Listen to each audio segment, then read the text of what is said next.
কে শোনে কার কথা? যে ব্রয়লার খামার করতে চাও সেই ভিডিওটা দিয়ে নাও। কি এক বালের অবস্থা! 30 টাকা 25 টাকা কেজি 100। আজ সেল দিলাম, 1000 পিস মুরগি উঠাইছিলাম, উঠায় ওই যে ওই পাশে একবার খালি করছি, আর এখানে আছে আর 300। এই মুরগি অ্যাভারেজ হিসেব করে দেখতেছি 25,000 টাকা লস যাচ্ছে। 38 দিন প্রায় 40 দিন খাটাখাটনি করার পরে যদি 25,000 টাকা লস যায়, 2,50,000 টাকায় জুয়ায় নামাইলাম টাকা।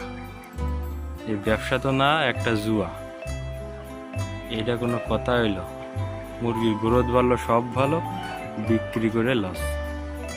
2 কেজি অ্যাভারেজ দাড়ি হচ্ছে 2 কেজি 600 গ্রাম অ্যাভারেজ দাড়ি, অর্থাৎ 2600 দাড়ি। বেচার পরেও মুরগি সুস্থ স্বাভাবিক সব কিছু ঠিক আছে, তারপরেও এই চালানে 25,000 টাকা লস। এই হচ্ছে ব্রয়লার মুরগি খামারের ব্যবসা। যারা এই মুরগির সেক্টরে আসবেন তারা হিসেব কিতাব করে আইসেন। এতে শুধু লাভ আর লাভ।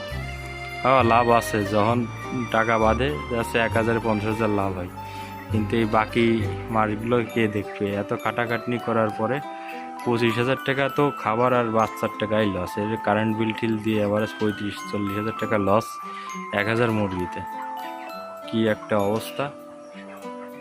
এই যদি হয় ব্রয়লার সেক্টরের অবস্থা, তাইলে কি করা? এই ডিলার সিন্ডিকেটের জন্য এই অবস্থা। বই কি বলবো, খামার বাদই দিয়ে দেবো সেরকম একটা টার্গেট।